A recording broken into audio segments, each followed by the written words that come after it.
the Earth's voice now, and we choose to speak through action. This Earth Day, don't just post, don't just pledge. Switch off, show up. Let's turn down the light so we can turn up the love. Hashtag soul for Earth for us. Hashtag soul. Hashtag soul. Hashtag soul. Hashtag soul. Hashtag soul. Hashtag soul.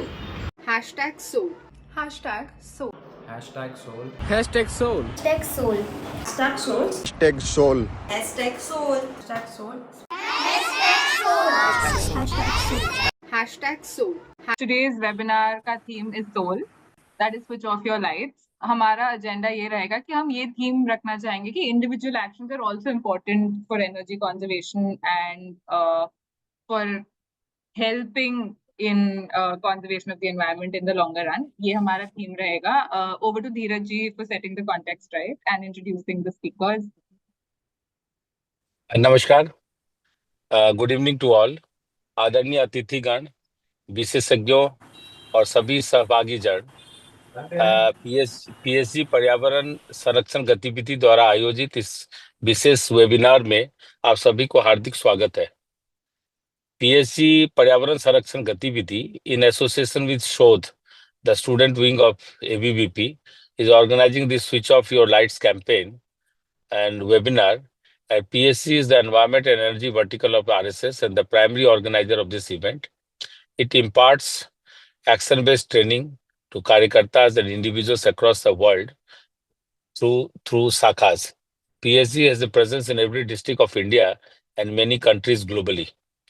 आज 22 अप्रैल जब हम अर्थ day मना रहे हैं, हम यहाँ एक विशेष webinar के माध्यम से यह समझने के लिए एकत्र हुए हैं कि इस सोल इज योर सोल अभियान, that is switch off your lights campaign, PSC के माध्यम से इस पृथ्वी दिवस पर छोटे छोटे प्रयास ऊर्जा संरक्षण और सजग जीवन शैली को बढ़ावा देकर पृथ्वी के संरक्षण में हम कैसे महत्वपूर्ण भूमिका निभा सकते हैं. हम सौभाग्यशाली है कि इस महत्वपूर्ण विषय पर विचार विमर्श के लिए हमारे बीच पर्यावरण, ऊर्जा और इसके विकास के क्षेत्र में कार्यरत प्रतिष्ठित विशेषज्ञ और विद्वान उपस्थित है. उनके अमूल्य विचार और अनुभव हम सभी के लिए मार्गदर्शक होंगे. आज के वेबिनार में उपस्थित प्रमुख वक्ता है Shri Upendra Tripathi ji, IAS, and he was the former Secretary, Ministry of New and Renewable Energy, Government of India, and Founding Director General Emeritus of International Solar Alliance. Professor A.P. Dimri is the Director of Indian Institute of Geomagnetism, Mumbai. Professor Mukesh Sharma, he is from Department of Civil Engineering, IIT Kanpur. Sri Rohit Kumar, he is the Secretary General of the Carbon Market Association of India. Dr. Mukti Advani, she is a Principal Scientist in CSIR, Central Road Research Institute. Professor Venkat Bala Subramaniam, he is from IIT Madras. Professor Anil Kumar Srivastava, he is from NITTR, Kolkata, which comes under Ministry of Education, Government of India. And Professor Manish Goyal, IIT Indore. आइए इस संवाद से प्रेरणा लें और पृथ्वी की रक्षा को अपनी प्राथमिकता बनाएं. यह वेबिनार हम सभी के लिए एक अवसर है. हम जानें, समझें और अपने जीवन में पर्यावरण अनुकूल व्यवहार अपनाएं. अब मैं आस्था जी को आमंत्रित करता हूं कि वे कार्यक्रम को आगे बढ़ाएं. धन्यवाद. जय हिंद. वंदे मातरम. आस्था जी. I think Dheeraj ji has set the context pretty well. मैं try करूंगी कि English और हिंदी दोनों में बात करूं because people other than from Bharat have also joined in, ताकि एक mixed language सबके लिए शायद comfortable रहे. In case there is any trouble, please reach out to us in chat and हम language को moderate करने की कोशिश करेंगे. Also, for everybody who is attending, there will be certificates which will reach your email IDs later. तो PSG के बारे में थोड़ा सा, जैसे धीरज जी ने बताया, probably expand a little. Environment does not know boundaries ना. ये जो पॉलिटिकल बाउंड्रीज है ये तो हमने सेट करी है. That's done by human kind. And effects of environment, I think हम सब क्लाइमेट चेंज के इफेक्ट्स फेस कर ही रहे हैं. तो obviously there are a lot of big initiatives which are happening. बहुत सारी चीजें हो रही हैं, but individual actions can also play a very very important role. तो पीएचडी के अंतर्गत हमने छोटे छोटे कार्यक्रम करे हैं अभी तक, जैसे अगर आप लोगों ने कुंभ का नाम सुना होगा तो एक थैला एक थैली अभियान भी हमने चलाया था, जिससे हमने काफी सारे सिंगल यूज प्लास्टिक का अवॉइड करवा दिए थे हमने in the Kumbh is well. तो पीएचडी जब हमने पीएचडी करा था तब हमने हरित घर बनाए, हर डिस्ट्रिक्ट में पहुंचे, हमने अपना ये जो प्रोसेस ट्रांसफॉर्मेशन था बहुत सारी जगहों तक पहुंचाया, एंड देन वी रियलाइज कि environment is a global issue, it is not an issue which is only affecting us। तो इसलिए पीएचडी ग्लोबल कार्य शुरू हुआ। पीएचडी ग्लोबल में हमारे साथ बहुत सारे देशों से लोग जुड़े हैं और छोटे छोटे कार्य करना अब हमने शुरू किया है। तो this webinar is one of the initial starting points for us.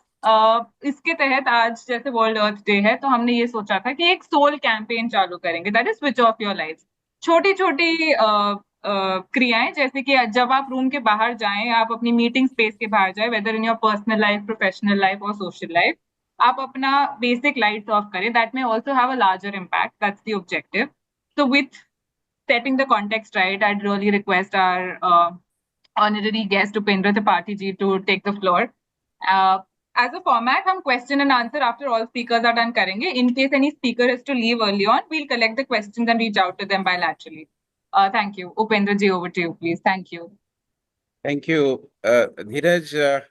I'm really thankful to PSC for having invited me. In fact, I had come to Sri Lanka for the first time, and I'm speaking from Sri Lanka. And everywhere I find Honorable Prime Minister Modi's pictures here because he had recently come to Sri Lanka. And today we had been to, here coastal tourism काफी developed है. तो हमें coastal tourism देखने के लिए और whale देखने के लिए और डॉल्फिन देखने के लिए सुबह एक प्रोजेक्ट था, तो हम गए थे। तो उन्होंने बता रहे थे कि डॉल्फिन का नंबर काफी कम हो गया और व्हेल तो दिखाई नहीं दिए। प्रॉब्लम ये है कि हम सब सोच रहे हैं ग्लोबल वार्मिंग एक ही प्रॉब्लम है, जो ग्लोबल मीन टेम्परेचर 1.5 डिग्री से ज़्यादा हो रहा है। और ये जो 1.5 डिग्री ये भी काफ़ी मिसलीडिंग है, क्योंकि अगर इंडिया का average 1.5 degree global mean temperature रहा भी, जो हिमालयन रीजन है, जो लेह और लद्दाख है, वहाँ तो एवरेज 3 डिग्री से ज़्यादा हो सकता है। मतलब हम जब सब आस्था ने बताया कि there are no politically boundaries for environmental issues, so this 1.5 degree global mean temperature increase is a misleading term. And अगर आप हिमालय भी छोड़ के आर्कटिक और एंटार्क्टिक के बारे में सोचेंगे, अभी भी वहाँ टेम्परेचर जितना ज़्यादा हो रहा है वो जो नॉर्मली हो रहा है उसका 3 गुना ज़्यादा है। सो more volatile regions, fragile regions like Arctic, Antarctica, Leh, Ladakh, they are going to be affected more. And this is not common knowledge. हम सब सोचते हैं 1.5 डिग्री ग्लोबल मीन टेम्परेचर वो काफी ठीक है, हम 1.5 डिग्री से कम रहते हैं। The point is, even if we stick to 1.5 degree Celsius global mean temperature, काफी रीजन में 1.5 से ज्यादा हो सकता है। So in this context, I'm very thankful that PSC Global is trying to make it reach to the youth, because I know an organization in Pune, and I, in fact, help them. They are going into universities. They are making net zero and zero waste university. So India we have, I think, some 1100 or 1300 universities. अगर ये सब universities जुड़े हो जाएंगे, जोड़ के they will try to have zero waste. हमारे PM के जो प्रोग्राम है स्वच्छ भारत, और हमारे जो प्रोग्राम भी है कि नेट जीरो बाय 2070, ये सब कंबाइन करके अगर सब यूनिवर्सिटी इकट्ठे होंगे and that net zero and zero waste एक मूवमेंट हो पाएगा, that will go a long way. मैं फिर सुबह का स्टोरी पे आ रहा हूँ। वेल तो मिले नहीं देखने के लिए और डॉल्फिन का नंबर भी कम हो गया। सो there are 3 problems. One is called that biodiversity loss. If you look at human history, there have been sometimes 5 mass extinctions. More than 90% of life disappeared. And I'm told we are in the middle of the 6th one. the species are disappearing very fast because the temperature is changing. It has a chain reaction into everything. जैसे कि समुद्र में ice जो ice sheet होते थे, नीचे पानी था और ऊपर सनलाइट आता था. अभी सनलाइट ज्यादा हो गया, वार्मिंग ज्यादा हो गया, तो ऊपर से वो पिघल रहा है और नीचे से समुद्र भी becomes warmer. That is also melting from down below. That means the ice sheet, Greenland ho, जहाँ भी हो, it is under double attack from below with the warming of sea and from above the warming of the atmosphere. And that is only one point how different things have come under attack with natural forces. So biodiversity loss, as I told, is a big problem. And second problem is pollution. In fact, my 10-year-old grandson was with me. He was curious enough to talk about plastics. It's a good thing because children are very learned now about pollution, about biodiversity loss, and global warming, of course. So, ये जो triangle है, one side is biodiversity loss, and जो ABC triangle हम school में पढ़ते थे, वो एक ही triangle में तीनों side में अभी biodiversity loss आ गया, and then we have this pollution. Call it plastic, non-plastic, solid waste pollution, effluent pollution, hazardous waste pollution. I mean, so many pollutions we have got now, plenty of acts we have got, we are enforcing it. And ये जो triangle है, how do we tackle this?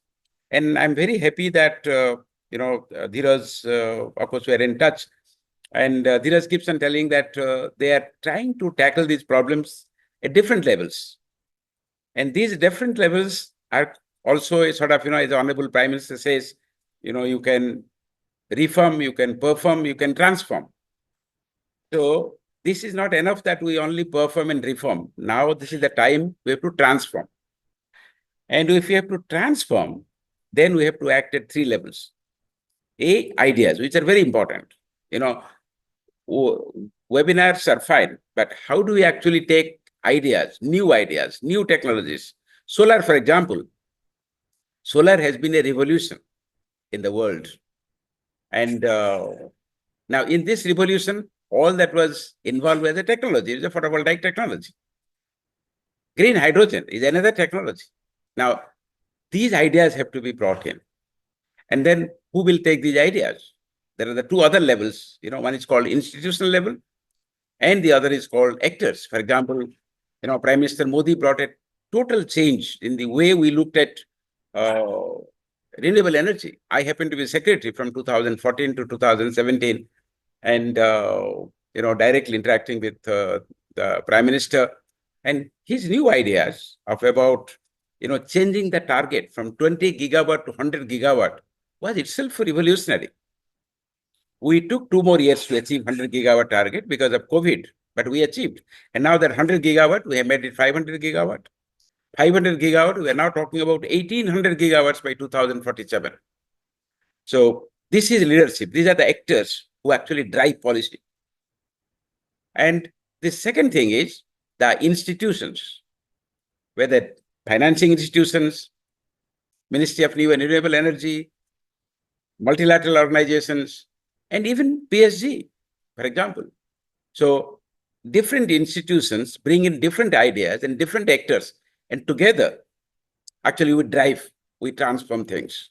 So the idea of Honorable Prime Minister that we perform, we reform, and we transform. So we need to have a synchronization of actors, ideas, and institutions. And I'm happy, as Dheeraj briefs me, that PS is trying to combine it. And we need to magnify it. We take it to the level of youth, because the way environmental movement is failing, despite so many COPs, despite Paris Agreement, it is not the best thing that we have done. Pollution is increasing, biodiversity loss is increasing. 1.5 degree, I think we have crossed global mean temperature. And that is where youth is getting more and more dissatisfied. Even children are no more happy because they think that, we elderly people are actually delaying the solutions. And with, different types of wars in the world, whether it's Russia, Ukraine war, you find the pollution issues are getting a backseat. Of course, when there is a war, nobody will talk about pollution. or environmental damages. So that makes things very critical. And again, there, the Honorable Prime Minister's idea of justice. Justice is very important. You know, if you look at the history and the justice, the climate justice that we are talking about, it's all about last 300 years. When the industrial civilization came in, we burnt more coal, you know, we brought in more trains, and we exploited forests more. So it is that consumerism, that over-exploitation of nature. It is no more what, you know, Rig Veda says, you know, I will take that much only from earth, which I need. And if I take anything other than what I need is theft. Now, those things are no more reflected, because if you look at the extraction from earth, you know, 100 billion tons of, you know, steel, iron, aluminum, different types of things that we consume. So against the backdrop, I'm very happy, and I thank you once again for having invited me. And I'm very happy that PSG is making a very strategic effort to getting youth involved, getting universities involved into this movement, because we need everybody. And we need a critical thinking as to what we can do at individual levels also. The very fact that, you know, we have got 172 people today in this webinar, that itself is a tribute to the managing abilities of our people. तो ऐसे एक ये पे मैं फिर आपको धन्यवाद दे रहा हूँ कि मुझे आपने बुलाया, और ये हमारे उत्साह दिखा रहा है कि हमारे प्राइम मिनिस्टर की जो प्रोग्राम है 2070 तक हम नेट जीरो बनेंगे. इंडिया नेट जीरो होने के लिए हर सबको, इवन इंडिविजुअल को नेट जीरो बनना पड़ेगा. And in that direction, we all will put our efforts and we will try our best. I again thank you all, and I'm sorry I cannot be present, but I try to be present for some time, 10-15 minutes. But later on, I'll talk to Dheeraj and I'll take the lessons that you have got. If you have any questions, you can send me. My email ID is utripathi@gmail.com. You in all Orissa people spell Tripathi as TSY. So utripathi@gmail.com. That's all. And my mobile is with Dheeraj. He can give you. Thank you. Thank you. Thank you, Tripathi ji. It was, I think, lovely understanding, specifically the trifecta of biodiversity loss and the different mechanisms of pollution, and the role and the need for transformation across the three pillars. I think that's going to be very helpful. I think, Dheeraj ji, do you have anything to add? No, it's okay. Next can be Tripathi sir. Thank you so much. Namaskar, sir. Thank you, Tripathi ji. And next would be Rohit ji. Okay. So thank you, Dheeraj ji, for inviting us, and also PSG Global for the great initiatives. And Tripathi ji ka feedback and vision regarding environment commitments is really excite us, encourage us whenever we see him. So I will quickly share some feedback and some opportunity in the carbon market space. And I'll just share my screen, and I will take 5 minutes. Can I share my screen? I think this is disabled right now. Astha ji? Just requesting Vijay ji to check on that. I think he's our IT support for the day. Yeah, Vijay ji, you could can please- share now. Yeah, you can Yeah, I share can now. share now. Okay.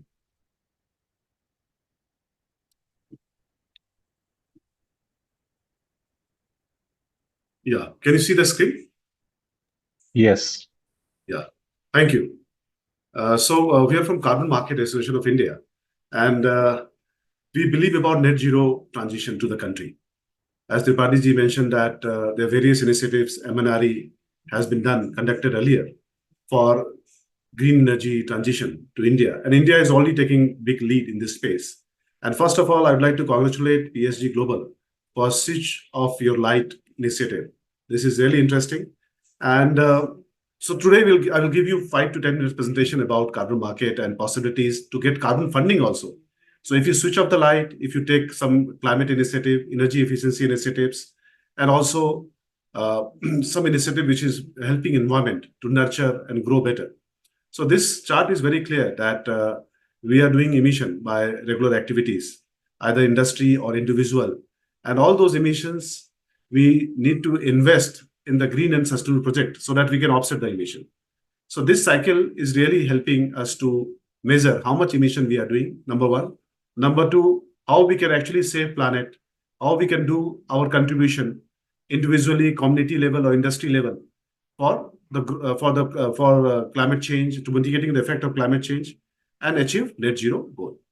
So we are industry body as a Carbon Market Association of India, and we are very fortunate that we closely working with Ministry of Environment, Forest and Climate Change, Ministry of Power, the Indian Railway, and also we closely working with the State Water and Sanitation Mission, because we realize that everywhere we can actually save energy, save environment. And this motto, Government of India is already taking great initiatives. And Government of India has recently launched Indian Carbon Market also, while we do multiple projects around the world. So we realize that there are 3,500 projects in the world where CMAI is closely working with various countries, and 220 million ton of greenhouse gas mitigation has been done. I will also share a quick slide about greenhouse gas. When we say that we have to switch off the light, what kind of contribution we are doing for environment and climate change. So that is really important to know, because every small action can contribute at large. So CMAI, Carbon Market Association of India, closely working for capacity building for school, college institutions and corporates. We work closely for policy advocacy so that this policy amendment should benefit all stakeholders, and it involve all stakeholders' participation. We also do the fostering climate dialogue. We have the COP30 also. And we also focus on sustainability and carbon neutral service, knowledge report. And the most important part is bilateral and multilateral cooperations. So recently in the carbon market space, the United Nations, UNFCCC, has passed the law which talks about global corporations working together, achieving net zero goal. So India is aiming to work with Japan, Korea, Singapore, and different countries, where these countries will join hands and we will develop many more projects. We will share the technology and also helping each other to mitigate the greenhouse gas. We're closely working with other sectors like aviation fuel, because India is going to be a hub for aviation fuel and mitigating large number of greenhouse gas emission, which is happening in the airline sector. We're also working for EPR Alliance, which talks about circularity of economy, because everywhere the greenhouse gas mitigation can be done for a small activity and process. Clean cooking is a big area, because some of the household are using biomass. So where solar cook stove is recently introduced by Indian Oil, we are closely working with them, Indian Oil. That can play a very important role. Apart from that, we're also working for the Capacity Enhancement Center and Accelerating Net Zero Transition and India Climate Law Alliance we are launching. So we realize that every sectors, we can play a very important role by joining hand, organizing it in the right direction and involving all the stakeholders. So there's a little slide about CMAI credentials. I will skip the slide because of timeline. We're closely working with Ministry of Power, Ministry of Environment, Railways, Niti Aayog. And we are very thankful that government has also made us a stakeholder for Eco-Labeling Committee and EPR Committee, and also Green Credit Program, which is launched by Government of India. CMAI is also closely working with most of the countries right now, because all this country has a novel technology and we can join hand with India. Like Norway has carbon capture utilization technology. Brazil has ethanol technology, based technology. Iceland has CCUS technology. Australia is the biggest carbon buyer in the voluntary carbon market space. We realize that India is already taking lead in this space, and together we can create difference. And India can actually not only take the lead for decarbonization itself, but also to entire world, supplying carbon credit to the world, because we also need $10 trillion approximately to achieve net zero goal. So carbon market can play a pivotal role in this exercise. Last COP, which happened in Azerbaijan, we played important role, and we organized few sessions with International Solar Alliance, talking about solar cooking, and also Global Biofuel Alliance, talking about bioenergy. Because all this activity, we are trying to reduce the greenhouse gas mitigation. Because bioenergy, as a country, we have large strength. Even solar, we are a solar country. So solar is a large strength for the country. We also signed a MOU with Korea and Mexico and Japan. We've done few capacity building program with Indian Oil and also MNRE and last time. And that was a Green Hydrogen Summit where CMI was the knowledge partner, also IIT Delhi and Center for High Technology. So COP, again, we are taking delegation to COP30 Brazil, because there's a lot of learning which we can get it from Brazil because of carbon sequestration projects. They have Amazon forest, and they are actually doing large number of sequestration from the planet, greenhouse gas. And now I will come to the important slide, which talks about. So these are eminent members, which CMI has, like Reliance Indian Oil. All these companies have joined us because we are trying to work together to helping each other to achieve net zero goal. So everybody knows about climate change. So like Astha ji was telling that climate change is seen. So I'm just showing a very important slide which really talks about how the sea level is increasing and CO2 emission is increasing. So that both are equivalent. So we can see that more and more greenhouse gas mitigation, more and more sea level is going to increase. And it is going to concern everywhere to all of us, starting from rising CO2 level, rising temperature, sea level increase, agriculture, seasonality is a big concern, more drought and heat waves, and also more, we can see that changing in the rain patterns and all. So everywhere we can see that climate change is going to impact us. And also it is going to impact our economy because more greenhouse gas mitigation means more is concern for our GDP because we are going one of the fastest growing GDP in the world. But we have also see that how we can actually stop the greenhouse gas mitigation so that our GDP growth and economic growth for the country can increase much faster, which we are aiming for. While we also aim for 2047 as a Viksit Bharat, developed country. But climate change can be a biggest concern and problem for a country. We also realize that in case 1.5 degree temperature, which sir was telling, Upendra sir, that it will increase, what is going to impact to the planet. While it is going to be a 2 degree increase, it is going to impact not only GDP of the world, but largely GDP of India.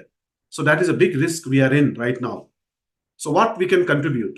So these are the 7 greenhouse gases, which we have already studied in the schools and colleges, which is carbon dioxide, methane, nitrous oxide, and also hydrochlorocarbon, and also PFC, NF3, and SF6. So these are the basic concern. So when we say that switch off the light, we are actually reducing the carbon dioxide. When we say that if you go for bioenergy, replacing diesel, we are actually using the methane gas. And methane gas is 28 times denser than carbon dioxide. While nitrous oxide gas is also very dangerous. They are around 265 times dangerous than carbon dioxide. So all these gases are around us, largely 3 gases, carbon dioxide, methane, and nitrous oxide. So as a human, we can actually mitigate these kind of emissions, gases emission in the planet. While other 4 gases are industrial gas, which is going to be banned. Most of the countries banned by government. So we know that about the LIFE campaign. I think today is the right time when we should discuss about the LIFE campaign launched by Honorable Prime Minister. And this campaign really talks about the lifestyle for environment. So when we are going to switch off the light, this is one of the activities we can easily contribute. But while the other activities like adopt healthy lifestyle, say no to the plastic, save water, reduce waste, reduce e-waste, and also adopt sustainable food system. So there are 75 practices are already there in the LIFE campaign. If you adopt some of them, we are going to play a very important role for climate change mitigation as an individual and as a community as well. So sir has already mentioned about India's energy efficiency is a key area, and we all are working. India has also an NDC plan. There were 45% emission reduction. We have a target. Yesterday only, Bureau of Energy has announced 4-sector emission intensity target, which talks about how we are going ahead as a country to reduce the greenhouse gas emission, how commitment for environment is much larger as a country, world largest democratic India.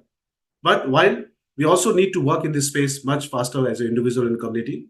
And so there are various projects where carbon credit can be generated and energy efficiency can play a very important role. Like LED lighting to a smart bulb is one of the project. And also high performance insulation and the windows, agriculture and rural areas. There are various projects are there where carbon credit opportunities can be placed and carbon credit can be generated. So there are 3 kinds of carbon market are there where we can actually generate credit and earn money also, and climate finance also. So one is the voluntary carbon market, second is compliance market, Government of India, and third is Article 6 market. So all 3 markets, there are various projects are available where your projects and activity can be registered and you can generate a carbon credit at large. So I will give you a few examples about the projects. A few of the carbon projects in the removal side are like afforestation, REDD+, mangrove plantation, nature-based solution, and also direct air capture and storage, bioenergy with carbon capture and storage. While avoidance side, there are various projects where carbon credit can be generated, where renewable energy, migrating to renewable energy is one of the project. Community-based solutions like clean cooking, and very interesting project, CFL to LED bulb project, which is already happened by Government of India. and that is very respectable project developed by EESL, and waste management, green hydrogen, biofuel projects, and EV and transportation. So everywhere there is a project opportunities. So when we do any actions, there is opportunity for us to generate carbon credit and carbon finance also, so that we can make the project more sustainable. So I've already discussed about these are the opportunities where available. You can also reach out to CMAI in case you wish to work in this space and taking more ideas and input. I'll just give you some example about the carbon projects which is already existing. Suppose we are doing energy efficiency lighting projects. So we can get 0.13 credit per year from 60 watt CFL bulb replacing by 9 watt LED bulb. So 0.13 credit, we can get it from every bulb. So certain projects has been developed in India where 1 lakh CFL bulb was replaced and they're able to get around 1300 credits. So this is a small case study recently done. So 1 lakh bulb has been placed where we have replaced CFL to LED and we got 9,000 credits. And every credit might price around between $2 to $4. So please understand that how much money we are going to get every year. That is going to help us in terms of maintenance of the bulb and also going to help us in terms of making the project viable and also give us a large employment. All these projects are also able to get us a large SDG goals. So when we go for energy efficiency projects, we actually meet most of the SDG goals. So there are various co-benefits also. So we should realize that the small action can not only give you energy efficiency, but various co-benefits to our society, environment, for ourselves. And we also know about the Green Credit Program, which is launched by Government of India. And it is extension for Mission Life campaign for changing lifestyle for environment. It's a great initiative. And the government has already identified these are sectors under Green Credit Program where waste management, air pollution reduction, mangrove plantation, sustainable agriculture, water-based projects, tree plantation, eco-leveling, and sustainable buildings. All these projects are already registered. And few of them, methodology has been come, notification has been come about tree plantation, and while others are going to be functional very soon. So these are another opportunity beyond carbon credit. Government is really recognizing and encouraging every individual and community to act fast in this space. Yeah. So thank you very much. And in case you have any query, you can reach out to us. This is my mobile number and email ID. And thank you, Dheeraj, and thank you, PSG Global, for inviting me in the program. We wish you all the best. And kindly reach us if any. Yeah. Thank you so much. Thank you, Rohitji. I think it was very helpful. Understanding about carbon markets is something which not a lot of people still have. So thank you so much for your insights and the presentation. Very, very insightful. Also for emphasizing on the role, on the individual role for soul. So again, I'm going to try and put it in thodi der mein ki switching off our lights is very, very important. Individual actions will have a role in the long term. So sure. In case even right now there's any light or fan or any other electrical item which is on in your house, please turn it off. With this, requesting Professor Manish to come over. So thank you, Professor Manish, for taking out the time for us today. Looking forward to hear from you. Can you hear me, madam? Yes, yes. Please okay. Yeah, so thank you so much for inviting me. And first of all, I would like to congratulate the PSG Global for having this wonderful seminar, and we have around 200 participants. That's great. At evening 7 o'clock, you have so many people. So many congratulations to PSG Global. And also I would like to give the congratulations for Earth Day. Today we are celebrating the Earth Day, so this is a great opportunity for all of us to interact, to understand. There are two great presentations. Tripathi ji and Rohit ji, they spoke a lot about the practical issues, and I will also speak regarding earth, especially related to water and environment, because I'm professor of water and environment at IIT Indore. So these are the two problems. India has around 1.4 billion population, and for 1.4 billion population, we need to have a proper kind of water resources. If I talk in terms of percentage to have a better understanding, we have around 18% or 19% of the world population. Out of the 18% of the world population, we have only 4% of the world water resources. So it means we have only 1/4 of whatever population we have. We have 18% of world population. We have only 4% of water resources. So these 4% of water resources are highly unevenly distributed. If I talk in terms of northeast part, where we have a Cherrapunji and Maheshwaram, it's the highest rainfall receiving station across the globe. If I talk in terms of western part of India, part of Rajasthan, part of Gujarat, where we have very scanty rainfalls. So you see the two contrasts between the northeast part of India and western part of India. And if I talk about the north part of India, where Jammu and Kashmir, Himachal Pradesh, you have a Himalayan regions, you have hilly areas. And if I go to the peninsular part of India, you have a longer coastal line of more than 7,500 kilometers. So this kind of heterogeneity exists in our system. With this heterogeneity, we need to feed 1.4 billion people. And there is a lots of change of in terms of precipitation patterns and temperature patterns in last 50 years and last 60 years. So what kind of changes happened in terms of climate change in the last 50 years and 60 years? There is some kind of increase in the temperature, increase in the both maximum temperature as well as minimum temperatures. Also, there is although precipitation potential, precipitation annual rainfall remain significantly almost the same, 110 centimeter to 120 centimeters in that range. But these variations across the north, south, eastern and western, they are very different. So this is the first point that I would like to raise. Second point I would like to say about the trends in terms of like we have a rainfall only for monsoon seasons. And especially in the monsoon seasons also we have a rainfall for 30 to 40 days. Earlier it was rainfall to 40 to 50 days. So number of rainy days has been decreased. And but the amount of the rainfall remains same. And the drought events, they are occurring across the India, have been increased in the past 2 decades. And number of flash droughts that we are talking instant drought like flash flood, these intensity has also increased in the past few years. If I talk in terms of river runoffs, many of the rivers are significantly dried and they don't have enough water and they are not reaching up to the destination. It means they are not reaching up to the oceans. They are drying in between. Many of the rivers efforts have been made to rejuvenate these rivers, but some of these efforts are successful. Some of these efforts we need to put much more efforts. In addition to that, glaciers. India has around 9,000 glaciers. If you talk about Indus, Ganges and Brahmaputra basins, and if we talk from Jammu and Kashmir to Arunachal Pradesh, we have 9,000 glaciers, and many of these glaciers are shrinking. These rates are different for different type of the glaciers, but these glaciers are sinking. And once these glaciers are sinking, they are the major source of 40% of populations across the Indus Basin, Ganga River basins, and Brahmaputra River basins. So this is one of the very important aspects of why these glaciers are sinking and what we can do to avoid them. What kind of policy should we make in order to do because India has the largest population of global poor in terms of 30%. And we are in kind of agrarian economy. So in these regions, how we can help with water resources in terms of climate change. Like, India's water policy has came in 1987, then we have revised in 2002, then we have revised in 2012.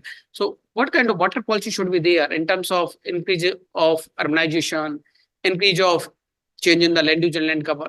So some kind of there is urgent need to strengthen the water policy things, good quality data, good collection networks, good multidisciplinary things. So impact of the climate change, they are there everywhere. Changes in the precipitations are there. Impact of climate change lying in not only in agriculture, but many other parts of the country. Water tables are falling. Earlier, we used to get water in our region around 50 feet and 60 feet. Now we are getting the water in terms of 500 feet and 600 feet. So these water tables has been continuously decreasing. Another problem comes of waste, that waste we are generating. And for waste treatments, we don't have STPs, either in terms of domestic or solid. So STPs, ETPs, and many of the STPs and ETPs, they are not running up to the capacity. They are not running up to the efficient managements. So these steps of the climate change and urban stretches, like Indian cities, they produce more than 50,000 millions of liters of sewage every day. And barely we are treating 20% to 30% of the sewage. Rest of the water is directly going either in the storm drainage or in the rivers. So they are creating problems there because they have toxic chemicals, wastage, and they are poisoning the threats to the water sources and the supplies. Another very important aspect that I would like to bring the notice is water use efficiency in the agriculture. Because we have a major agriculture area and water use in the agriculture is around 70% to 80%. And this is the lowest in the world. And if we consider this with respect to other parts of the world like Israel, Japan, China, they are around 50 to 60%. So this is the water use efficiency in agriculture is one of the major concerns because it is taking around 70 to 80% of water resources, and it has an efficiency of approximately 35% to 40%, while the rest of the world, they have efficiency of 50 to 60%. So this is an alarming fact that water use efficiency in the agriculture should be increased. Another important aspect that I would like to say that we are getting around 110 centimeter to 120 centimeters of the rainfall every year. So we have around 3,800 or 4,000 BCMs of water. But once we have that much amount of water, some water will go as a surface runoff, some water will go as a evapotranspiration. How much utilization water we have? We have around 1,100 or 1,200 BCMs of water. That water we need to be taken care of very carefully. Another challenge that I would like to say is that after the independence, we have only focused on the demand scenario. So we have developed many kind of dams, small dams, check dams, especially in the northern part of India, Punjab, Rajasthan, Haryana, where many of the canals has been increased. So surface water has been focused in the last 5 years plans that we have prepared from 1950s onwards. And later on, we have came out with the groundwater because subsidy on the electricity was available. So people are extracting the groundwater from 1980s, 1995 onwards. And from last 20 years, these groundwater levels have reached up to certain extent of 500 feet, 700 feet. That is creating lots of problems. So another aspect that I would like to say is that the groundwater recharge. That groundwater recharge is not happening because we have created the urban pathways, and because of urban pathways, water velocity is pretty much high, and it goes and meet the rivers, and once it goes meet to the sea. So these recharge in the groundwater is not happening, and it is directly connected to the falling of water tables and extraction of water from the deeper levels.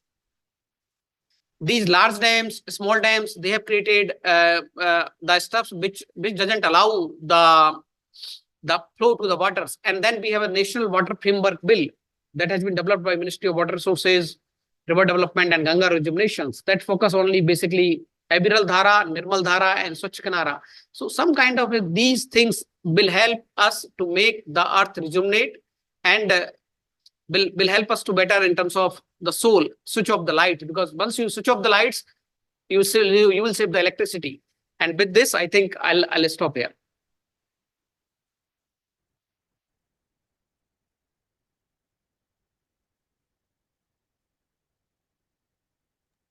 Okay, sorry, I was just unable to unmute the technical glitch. Thank you, Professor Manish. I think it was very helpful. ये जानना भी कि individual action से हम खाली electricity नहीं, बाकी सारे रिसोर्सेज को भी इनडायरेक्टली या डायरेक्टली सेव कर रहे हैं, ये समझ जो आपने अभी दी, that was very helpful. Thank you so much.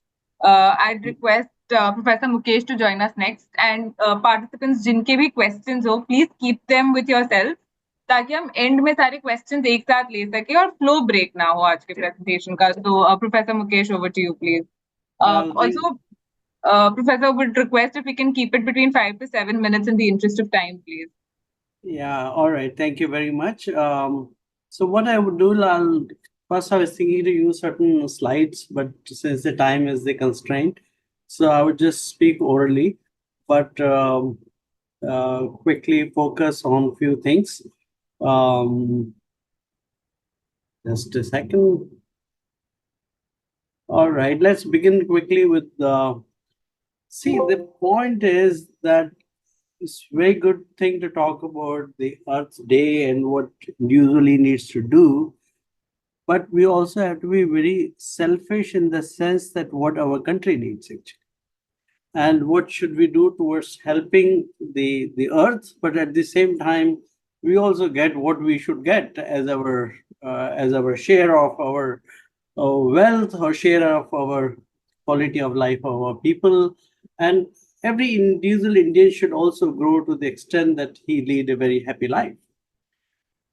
But at the same time, marrying the concept of happy life with respect to the good environment, a better environment, and do the same thing what is required. But what I mean to say is we don't compromise on what we need to do. in the context of environmental conservation actually. So they have to go hand in hand. That's the primary thing. So the question is, well, when we talk about the climate change and what an individual can do and what as our country should do, of course, we have certain commitments and we must follow those commitments and we should abide by those commitments. And the commitments came from the Paris Agreement when we are talking in context of the climate change. The commitments also came from the Glasgow commitment also came the GDP intensity and all. So the government of India has certain focus and certain agenda that we need to follow regardless. So first of all, we all know that 500 gigawatt of the non-fossil energy. Idea here is how do we reach to 2070 and be carbon neutral? Although it's really difficult to talk what might happen in 2070, the technology or even things like COVID can really surprise what the future holds for us. But we have to design our things as per what is our knowledge and what is the current situation. So idea is also the first thing that we should, that's again the government position is, and then we should help the 50% of electricity requirement by 2050 should be met by renewables. So that we should definitely do. Reduce the total projected coal emissions by 1 million ton by 2030. Reduce the carbon intensity of the economy as per the Paris Agreement, 45%. And finally, the government says that net zero by 2070. So let's see how do we sort of reach 2070 with the current knowledge, current understanding. So we have, of course, we are, as has been said, we are the fastest growing GDP country, and we have, our emissions are going to increase like anything, in spite of the fact that, well, we are going for non-renewables and all, but don't forget that at the same time, the two things are happening in the country. The population is growing, their aspirations are growing, so our energy needs will grow. And also, let's not forget that it's not only the population and the energy need, but we have to become rich because we are still a country where lot has to be done for the quality of life of the people. So once it comes to the question of the energy, you see, the massive amount of energy goes to the industry, to the household and all. But all this energy is coming from different sources. But if we can tackle this energy in terms of the renewables or in terms of 2070 neutrality, automatically other sectors, everyone is dependent on power, right? So if the power is taken care of, or the energy through the energy generation or electricity is taken care of, we take care of most of the things. So let's proceed with that. So what we want to do is just 1 second.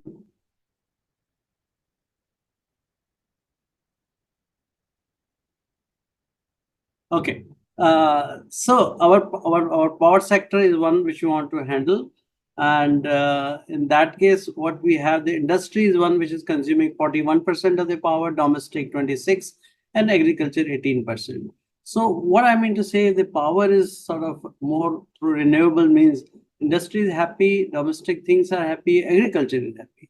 So with the focus on power, if we see, it's interesting to note, as I said, two things. Population is growing and we must become rich. So we have a double requirement actually. One is for more people and at the same time for the happy and quality life people actually. So our idea is, of course, we have exceeded China, no doubt about it. And what the projections are that by 2029, 2030, we'll become 5 trillion economy, definitely. I mean, the way we are growing. So, but if we connect the growth of our economy to the aspirations of the people, we need to grow rather rapidly in terms of the energy also, because, double things, as I said. So when you want to grow in terms of the energy, you'll be surprised, our estimate shows the 5 trillion economy right now. By 2070, our economy should be about $1,600 trillion of the economy. I mean, if we are going to 2070 and we want to be, growing well, and at that time, by 2070, our population is stabilized about 1.6, 1.7 billion people actually. But the problem is, well, all set, all good, we are growing well, but at the same time, the way we are growing, our emissions also will grow.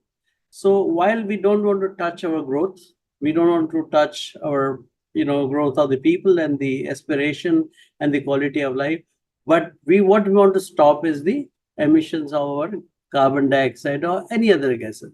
So we have to play two things, the growth, but not the emissions. That's the point actually. So with that idea, if we really see in terms of, and again, our government policy is also by 2050, we become a developed country. Developed country in the sense when one of the measures to see if you're a developed country, then you are looking at the energy in terms of the per capita. You'll be surprised, our per capita generation in the country is about 0.5 kilowatt, okay? And where it should be about 3.5. So almost you're talking about like 7-8 times growth in terms of the energy. And the way our energy growth is planned, so it is quite possible, where all young people are there, by 2050, you can see India growing as a developed nation. Because why? Because our growth has to be, as being planned by 2050, we could be a developed country.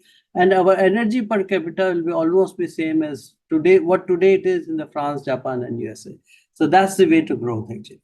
But at the same time, let's talk about how do we handle the environment. So first of all, what country needs to do in our judgment, our losses are a lot. We call them as a transmission and distribution losses. You'll be surprised. Typically, it should be about 5 to 7%. This is about 30% in some of their grids and all. So this power losses saved is directly energy producing. Wind energy, we have to go in big way. Solar energy, we are going the big way. But what future holds for us is the hydrogen. Somebody talked about the green hydrogen. And the green hydrogen will massively, massively change our country. And that's what even government is planning in terms of the green hydrogen. Green hydrogen means you produce the hydrogen, but by the means of solar or renewable energy. So that is what is in the judgment and studies and research that what we do is hydrogen is going to drive to us.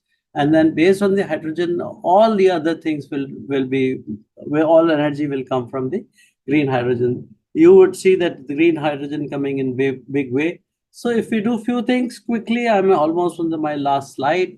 CO2 emissions, we cannot compromise our growth. We cannot compromise the quality of life of people. If we don't do that, our emissions are going to be very large. World will not let us live with that emissions.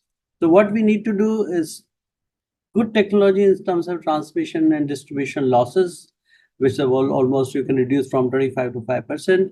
We have to go for the renewable energy in the big way, of course.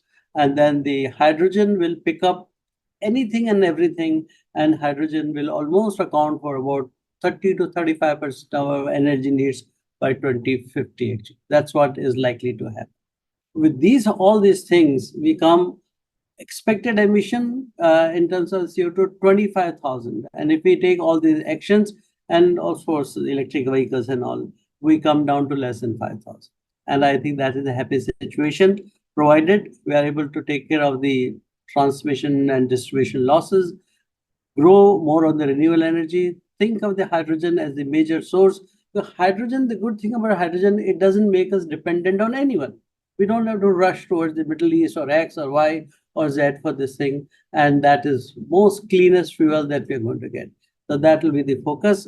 And this will bring substantial job and things like that. Our CO2 reduction will be about 88% if we follow these directions, setting towards 2070. I'll stop there because I know time is of huge essence here and people would have lots of questions. Thank you very much.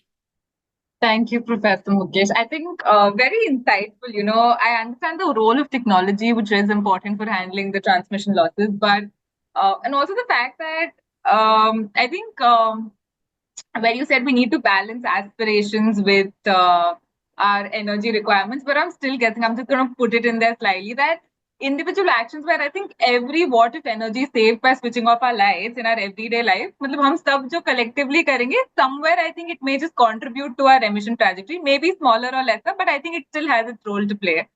Absolutely. Probably. Absolutely. Thank you so much for giving us the time. And I'm sure people have questions. I'm going to allow them to keep their questions.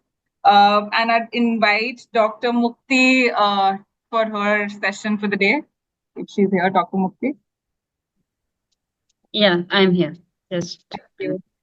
yeah, thank you. Thank you for having me here. I think I will skip the presentation because I know you have limited time. Basically, I'm from CRRI, that is Central Road Research Institute.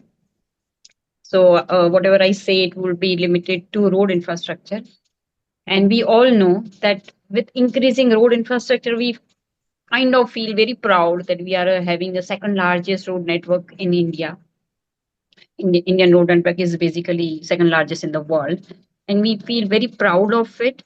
But at the same time, this increased road infrastructure is also attached with the increased number of accidents and increased vehicular pollution. This is the negative side of the positive part of increased road infrastructure. So our aim is basically to improve mobility, the way we move. It should be accessible. I should be able to reach wherever I would like to, but not necessary by the way it creates more emissions. So I should have access to almost all facilities wherever I stay, but at the same time at the minimum emission. And with the trend we see even last 50, 60, 100 years, what we have achieved is we have kept adding the space for our movement, that is kind of roads. We have kept expanding our roads from 2 lane to 4 lane to 4 lane to 8 lane and even 1632 lanes. But at the same time, what we have increased is the number of vehicles. And when I say number of vehicles, is primary cars and two-wheelers. And when one car is moving for 1 kilometer, the kind of pollution it creates is much, much more. And compared to the way we move, maybe by bus or any public transportation or even by cycling or walking. Long back or even now, small cities are comparatively having less pollution. Why? Because it's easy to walk and do cycling in nearby area because trip length, the kind of distance I commute, used to be less. And that's why walking and cycling is easier. But as the city size grows, we commute every single day a longer distance. And that's why we have to move on some motorized way. Now, our efforts has to be that these infrastructure should be so good so that I should adopt the public transportation options instead of cars and two-wheelers so that we can have sustainable options. So I have access, I can commute as long as I want, but still the pollution would be less. So we have a few initiatives. We have something called smart cities. But sometimes when we say smart cities, kahin na kahin we are attached to IT solutions. Yes, of course, IT is a very important part of any kind of solution these days. But at the same time, smart city doesn't mean IT enabled city. Smart city, the city where pollution is also very less and number of accidents is also very less. And that's why, we at CRR also try that smart means these negative part has to be reduced in even using the technology. So we try to understand that now enough of roads. Now we need to understand how are we trying to use these roads, because there are countries, especially in the European countries, at the time when we are also adding more and more flyovers to our cities, there are European countries who are demolishing these flyovers. So because they have realized these flyovers are creating more problem than providing a solution. For one example, I will just take 1 more minute. Per capita pollution in India is as of now very less compared to US and Europe. Because even now we have a mixed land use kind of pattern. Wherever we are, किसी भी city में आप India में हैं, आपके walking distance पे you have a kirana store. That means so many basic needs you are able to have it if you can just walk 1 kilometer or even less. आपको सब कुछ मिल जाएगा. But if you are in a US, then you have to have a car even if you want to purchase a butter and bread. So that's why per capita pollution for us, India is, much less. But because of the population, we are having the all air pollution related issues. And Netherlands is considered as the best example. Why? Because nearly 70% Netherlands people do cycle. because they have built the kind of infrastructure required for cycling.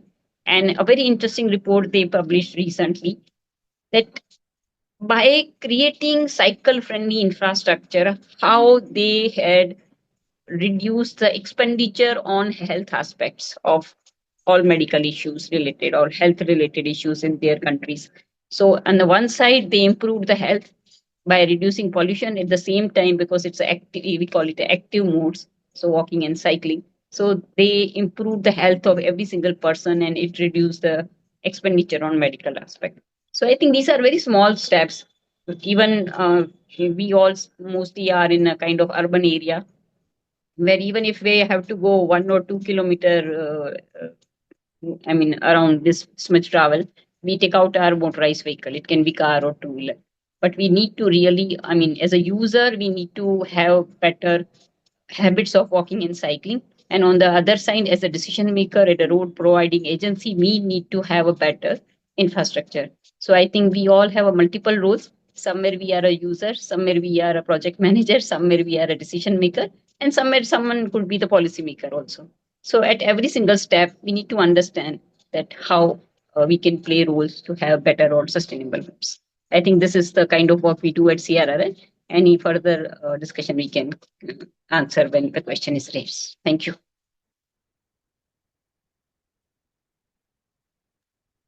Thank you, Dr. Mukti. Very well put. और पता है इसी के साथ I think participants एक बहुत interesting idea भी उन्होंने दिया. Our focus remains to be soul, but I think we're going to steal some ideas from what you've shared for our next campaign and set of webinars.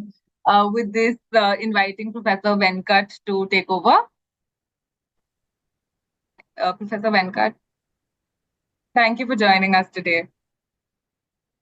Thank you. Namaskar. I'll keep it pretty short so that we don't get distracted. If anything, men have fought largely for the land. And the entire thing that is there has been, the word strategy comes from how you own a land. So it has always been about picking the land or living off the land. There are quite a few quotes, so I don't want to do a quote after quote. But what it is very clear, or at least if you look at majority of our shlokas like Bhushuktam and other suktas which go very clearly into it, say very clearly Aditi at the ground has enough to give for us, but it does not have enough to give for our greed. Right? And the whole exercise about conservation has been a double-edged sword. Governments have changed because this Green Deal, the new Green Deal are unsustainable financially, because the growth engine that has been there was not the traditional growth engine of the Asia dominating, whether it's China or India, which had largely had a lot of respect for what comes off the ground, conserve, another thing as ingrained into our thought process. The European growth has largely been in rapid consumption because they first burnt everything they had, then they burnt everything that others had. And then later on, they came with a Green Deal saying that, hey, I'll continue to burn, you don't burn, and I'll give you credit for not burning. Right? So I'm here going kind of not so appreciating the so-called Green Deal that came.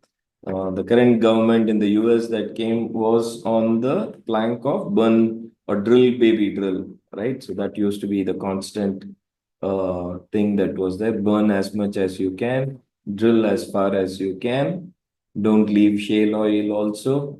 So you can extract as much as you can and then you. But the reality that is there is that a sustainable model? Is that something that we can work with? So with that, for that, I'll just give a couple of examples of things that we did and leave it open for people to reflect on. The first example that is there is, we have always had these links. I mean, Dr. Advani had went into details about the road network and the length and breadth of it and so on and so forth.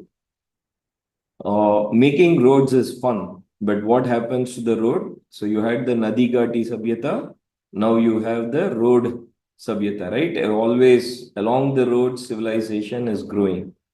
And what is growth of civilization? How much you can consume. And where does this come from? It comes from the earth. We still have not learned how to exploit Mars or any other planet for that matter, right? So, and do we have adequate for a rapid, uncontrolled, unsustainable growth? The answer is there that it is not sustainable. So, the thing that is there, so every time that you are on a road next time, you just look at the number of shops and number of waste that they generate. Is it sustainable? Waste is not just the food sachets or anything, but even having these bright lights put out on the road is great. But why do you need so much of lights on the shops and other things that are going to be attracting? What is it that we are going to do a technological development so that you are still able to market but not be consuming a lot? The second one that is what I would say is in implementing manufacturing excellence.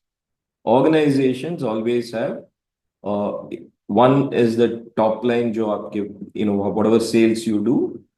Lekin the one that really matters is what you have on the bottom line. And the difference between the top line to bottom line is how much less you spend to get your job done. One company in which we were advising, just by switching off the lights automatically when there is nobody around anywhere in the shop floor and putting lights in a different way, not the ones that you put for people sitting in moon be able to see what is inside the company, but that is required only for that operator to do that limited operation. They could bring a 10% savings just by switching off the lights. So switching off the lights, as it is, that was the theme of today's thing. There I would say that it is profitable financially to reduce the expenditure, the midsection or tightening of the belt happens much better by simply switching off the lights. And it is not just switching off the light because you will turn off the light in a room. It is that you have adequate light that is required to do the performance of an action, which is exactly what the Indic philosophy advocates, is how much you need to have. What you don't need, there is no point in extravagance of spending. With that thought process, I'll appreciate that PSG Global looking at an environmental protection and taking things forward, but not mindlessly copying the Green Deal or the New Green Deal or the Green New Deal or any other new name that we give, but more comprehensively and in a way that we do so that it is actually sustainable. The part of that is operative is the sustainability. Majority of it is unsustainable. That is why you have a change of government in Canada, in the US, a large part of Europe. The governments changed because they were talking unsustainable sustainability initiatives. Right? So with that thought, I'll end here so that all of you can join in and go for a dinner early. Thank you. Thank you, Professor Venkatesh, and also for adding in that it's not only good for the environment, but also for the pockets, I think, very good addition to that idea. And the fact that sustainability should be talked about in a sustainable fashion, I think that's a very fresh idea, because otherwise it's going to lead to the downfall of many, like you mentioned. With that, I'd also invite Professor Anil for the day, and Professor Anil, over to you for now. And Mr. Sonali ji. Just wanted to quickly share that I came to know about this meeting by Dr. P.K. Sahu, my husband, and we both, due to some technical issue, he couldn't attend from his handset. And I'm just telling that this particular webinar, we are sitting in the dark and we are attending this webinar. And every day he is always thinking that how we can save the electricity, how the usage of fan can be reduced. Like instead of 2 fans, okay, let's gather somewhere. One fan is running, then let's Perfect. gather. So just Sonali wanted ji, to quickly thank you share so that. much. Honestly, I Yeah. think it's very inspiring. I'm just going to let Professor Anil take over and then get back to your experience, if that's okay, please. Is perfectly all right. Sure. Thank you so much, Sonali ji. Okay, so by the time I think Professor is just joining in, Professor Anil, do we have you? I could not hear you properly, so I could not respond. Oh, okay. Thank you very much. I will not take more than 5 to 7 minutes because a lot of things has already been talked about, and more particularly the detailed technological deliberation, scientific inputs have been given by Mr. Manish Goel from IIT Indore, and Sri Tripathi also talked a lot. I'll be simply sharing the behavioral pattern what we are having. We are aware today that today we are going to discuss the soul and environment. A small step, but having a big impact. Frankly speaking, through this, you are reminding us that this is not just a day to talk about nature. It is a day to recommit ourselves to save our planet. And to save the planet, not for us, but for every living being that calls Earth home. This year, you have been focusing on something deeply powerful yet incredible, and it's simple. Switch off your lights and environment. This is definitely a small action. It's a symbolic act, but a gesture that carries the weight of responsibility and hope of change. Let me begin by asking you, when was the last time you looked at a sunset without a screen in front of you? Or you heard birds chirping without the noise of the machines around? The truth is, we are moving very fast, but not in right direction. We are moving in the wrong direction. And unless we pause, unless we act, we may reach a point of no return. Then why saving the earth? Earth saving is now has become non-negotiable. Earth is now not just our home. It's the life support system.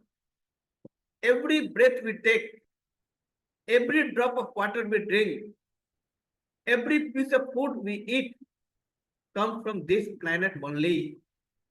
Yet, we are treating this planet as if we have a spare. Now, truly speaking, climate change is not going to come or not coming. It is already here. Glaciers are melting faster than ever. Forests are vanishing. Cities are choking. Species are gradually becoming extinct. And the result is various climate disasters in form of floods, wildfires, heat waves.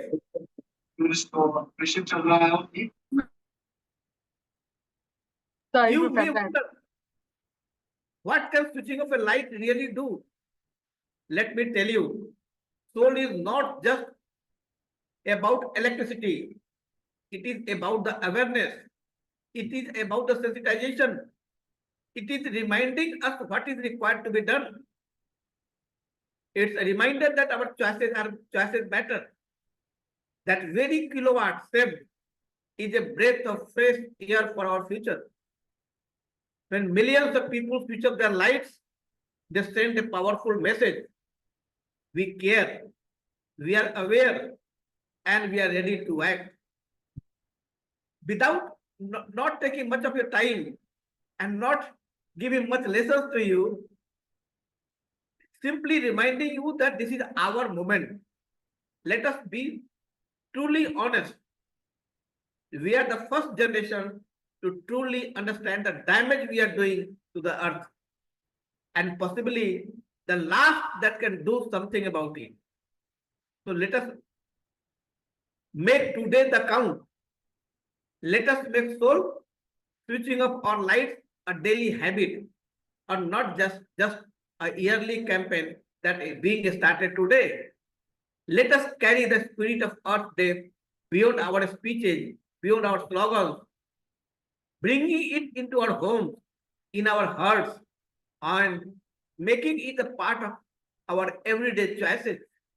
Because when each one of us takes a small step, together we create a wave of change. Let us switch off the lights and switch on the soul. Thank you very much. Namaskar.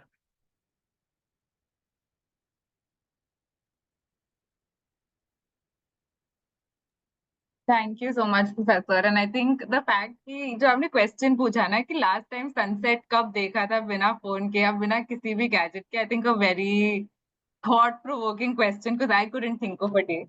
So thank you. I think hopefully tomorrow is the day and I'm going to start tomorrow.